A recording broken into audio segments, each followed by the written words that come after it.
Very good. Sige. Okay. So since it's a hand, there will be another, I'll draw the person. He's also not wearing a face mask.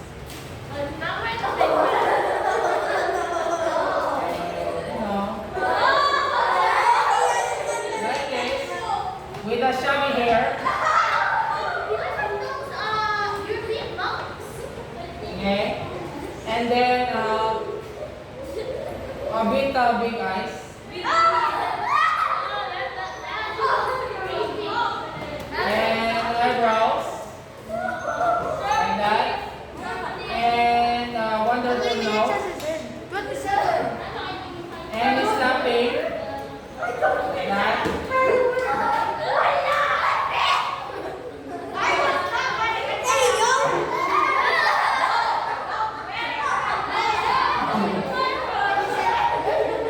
And then the eyes. And he's eating dried fish.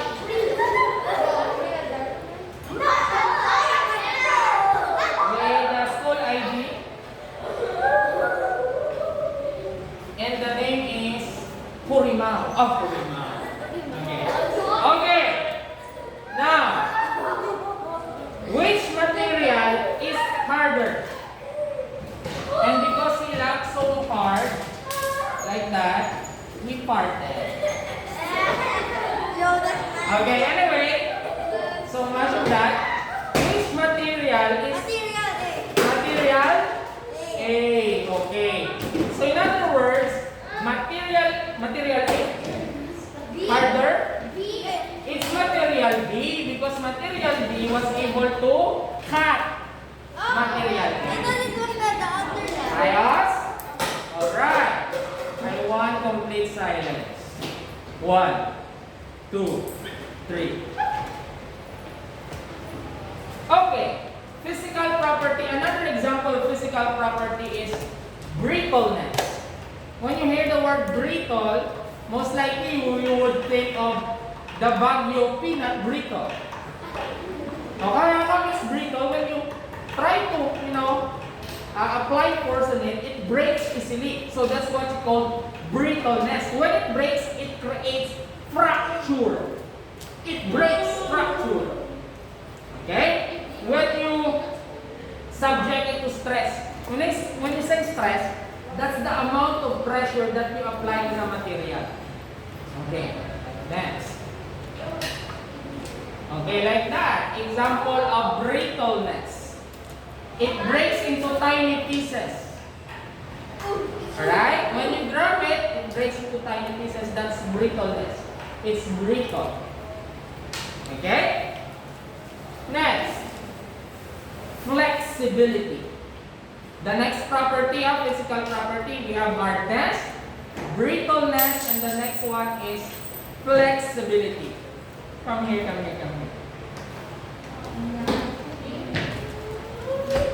Your body is somewhat like flexible. You can stretch, okay, like that, and there's a little flexibility. Okay, that's why we can move. Okay, and then 1, 2, 3, whoo. Okay, flexible. Okay, so when we talk about flexibility, when you bend it, you can actually bend it without breaking it. Oh, who's talking? Whoa.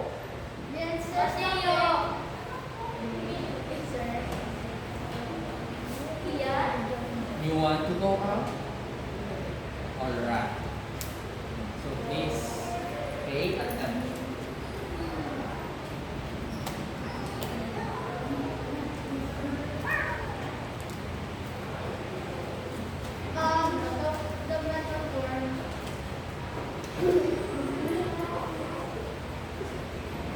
So, flexible. What are the example of flexible material?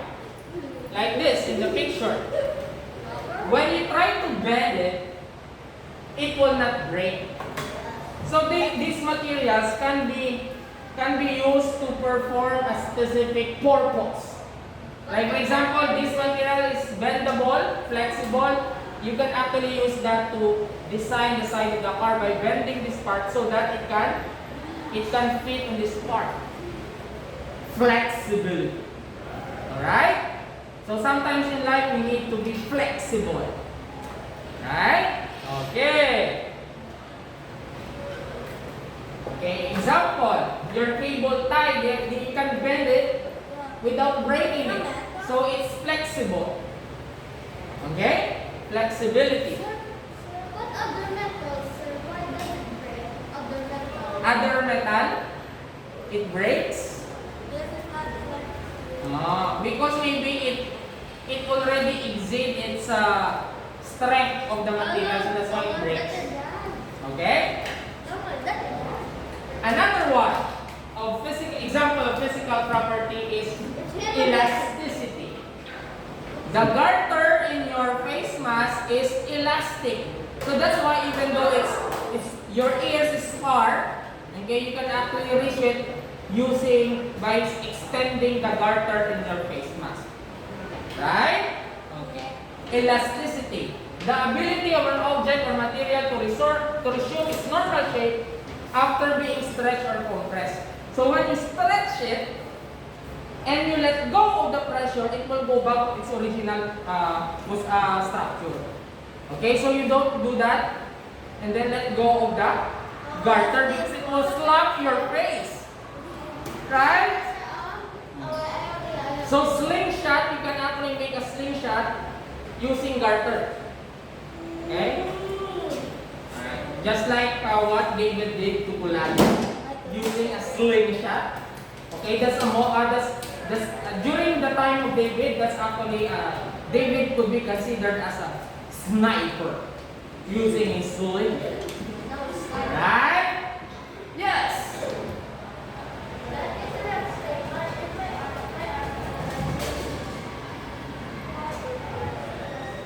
Not really because of the bone. Okay? There are joints there that could somehow move a little bit, but not that much. Okay? Sige. Okay. Is flexibility and elasticity the same? Oh? Let's see here the explanation of Borgie ball. Why? Why it's not the same? Flexible is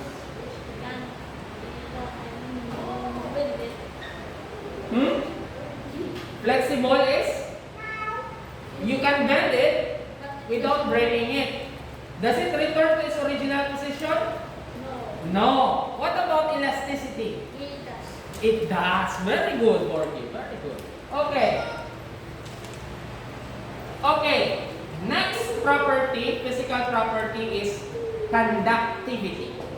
When we say conductivity, this is the property, physical property that would allow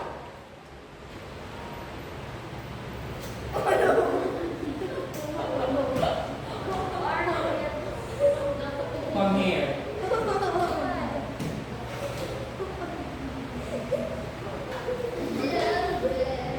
Okay. Come here. Come here. Up. Go back. Okay. Hold hands together. You're laughing. Come here. Come here. Come here. There. You hold hands together. Arm sideward. You do this. Okay. I'll demo. What do we mean when we say conductivity? Okay. Do not move. When we say conductivity, this is the ability of the material to allow electricity or heat to pass through. Alright? Example. Higher.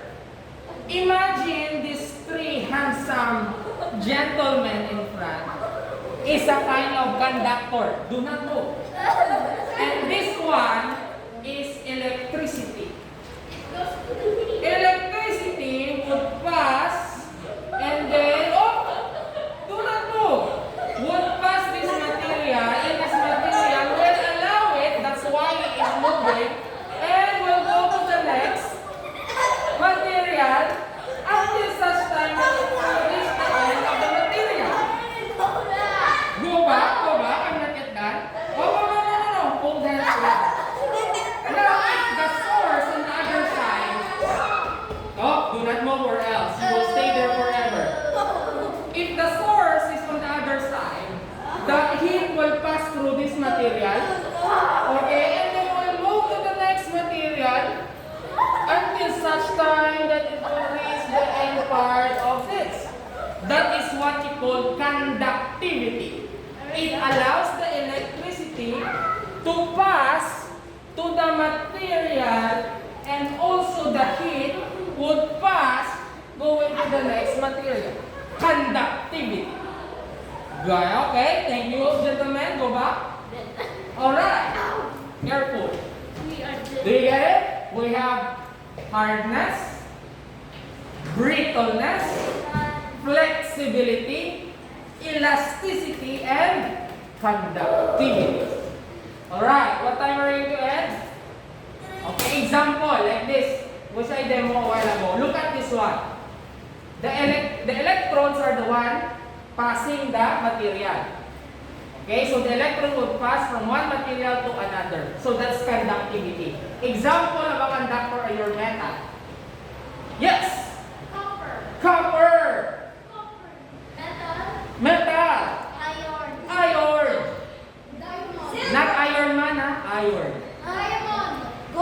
Diamond. Nope. Silver. Okay, your body could also be a conductor. Gold. Okay, so these are, you can see that electrons are passing in a conductor. Okay, this one shows conductivity.